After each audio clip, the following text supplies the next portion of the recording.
Bismillahirrahmanirrahim. Allahumma salli ala sayyidina Muhammad wa ala ali sayyidina Muhammad. Rabbi shrah li sadri wa yassir li amri wahlul 'uqdatam min lisani yafqahu qawli. Rabbi ighfirli wa li walidayya warhamhuma kama rabbayani shaghira. Wa huwa ma'akum aina ma kuntum. Aku ada dimanapun kamu berada. Allah itu bersama kamu di mana saja kamu berada. Di mana saja kamu, di situ ada aku, karena kamu itu adalah nyatanya diri aku, kata Allah. Allah menyatakan dirinya. Kalau bahasa kita kiaskan, seperti baju ini adalah asalnya daripada kain. Lalu kata kain dengan bahasa kias, wahai baju, kata kain, kemanapun kamu berada, kemanapun kamu diletakkan, aku tetap selalu beserta dirimu, karena dirimu itu tiada lain adalah daripada aku juga, kata kain. Dan kata Allah, wahai hamba, dimanapun kamu berada, aku tetap hadir beserta dirimu, karena dirimu itu tiada lain nyatanya aku juga di situ. Namun dalam penyampaian, di dalam pemahaman ilmu, letakkan ilmu pada porsinya masing-masing. Artinya ketika kita berbicara secara syariat, kita memahaminya secara syariat. Dan ketika kita berbicara secara hakikat, jangan kita balik-balik. Kalau kita berbicara syariat lalu kita pahami secara hakikat, akan tidak menyambung, akan tidak masuk ya. Ketika kita berbicara secara hakikat, kita masuk secara syariat juga tidak menyambung, tidak masuk. Tapi berbicara sesuai dengan porsinya syariat, ya syariat. Kalau kita porsinya hakikat, ya hakikat. Ketika kita sudah paham bahwa yang zikir itu adalah kenyataan yang ada, maka disitulah kita patrikan. Kita patrikan maksudnya kita zahir batinkan. Yang batin dizahirkan. Pandang satu wujudnya, pandang satu kepada yang banyak, pandang banyak pada yang satu, pandang satu kepada yang satu. Yang zahir ini adalah tempat memandang yang batin, yang sesungguhnya yang zahir inilah sebenar-benarnya yang batin itu. Yang zahir inilah sebenar-benarnya yang batin. Sekarang kita bawa, kita mengesahkan Allah dengan hamba, antara Allah dengan hamba yang sebenar-benarnya wujud, yang sebenar-benarnya ada, hamba atau Allah. Allah, ya Allah, kalaulah sebenar-benar ada itu adalah Allah, lalu hamba ini apa bagi Allah? Hamba ini kenyataan dari Allah, kenyataan untuk memandang diri Allah, yaitu hakikat Allah. Kita harus patrikan ke dalam lagi, kalau hamba itu kenyataan untuk memandang wujudnya Allah, maka sesungguhnya hamba inilah sebenar-benarnya ya Allah itu. Kenapa? Karena dia yang ada, dia yang wujud. Namun kita tidak boleh mengaku kita ini Allah, tidak boleh kita menjadi Allah. Dari mana kita tahu bahwa yang hamba itu yang sebenar-benarnya nyatanya wujud Allah?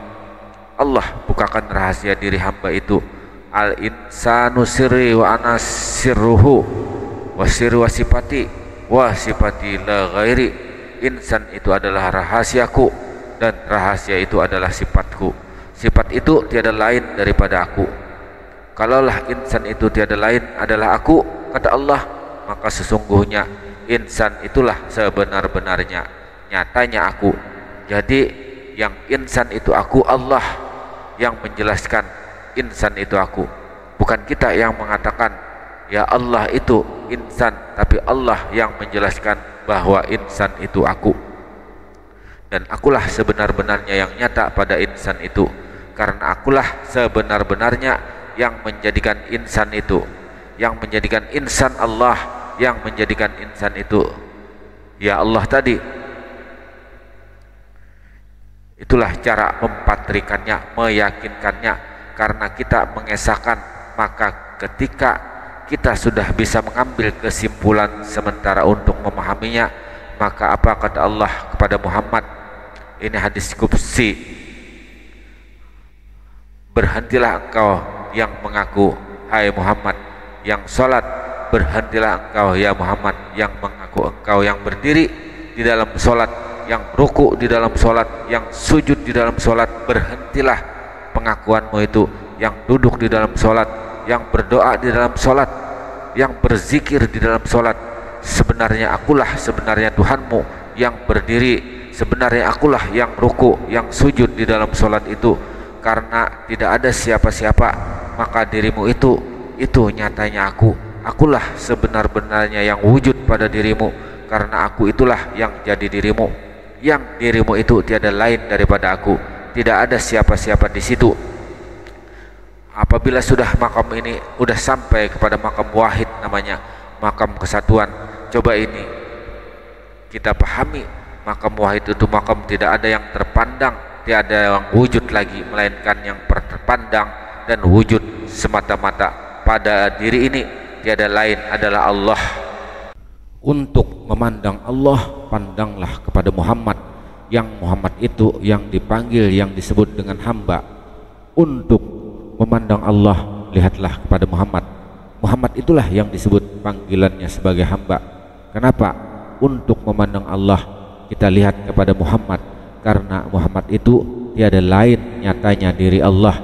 Kalaulah Muhammad itu tiada lain nyatanya diri Allah, maka Muhammad itulah yang sebenar-benarnya dirinya. Sekarang Muhammad itu sudah disebut panggilannya, namanya dengan insan. Manusia-manusia itu sudah disebut panggilannya dengan siapa saja nama kita, yang sesuai dengan nama-nama yang telah kita diberikan oleh orang tua kita, seperti ibu dan bapak misalnya. Makanya sebenar-benar diri kita inilah nyatanya sempurna memandang wujud diri Allah itu tadi. Kalau kita sudah paham bahasa kita semua sudah mengerti bahwa Allah cuma yang ada, yang wujud, tidak boleh ada keluar kata-kata lagi siapa yang menyembah dan siapa pula yang disembah. Apa mungkin Allah menyembah dirinya sendiri? Apa mungkin Allah memuji dirinya sendiri? Kata-kata itu tidak boleh disebut, tidak boleh diungkapkan lagi. Inilah pesan Nabi. Siapa yang telah mengenal Allah, Allah cuma yang ada, Allah cuma yang wujud, Allah yang melihat, mendengar, berkata-kata, yang mengetahui, yang berkuasa, berkehendak dan hidup. Ketika itu kelulah lidah kita, tak bisa menyebut-nyebut Allah lagi. Yang menyembah Allah, yang memuji Allah tidak bisa kita sebutkan, cukup dipahami dan dirasakan kepada diri kita semua. Assalamualaikum warahmatullahi wabarakatuh.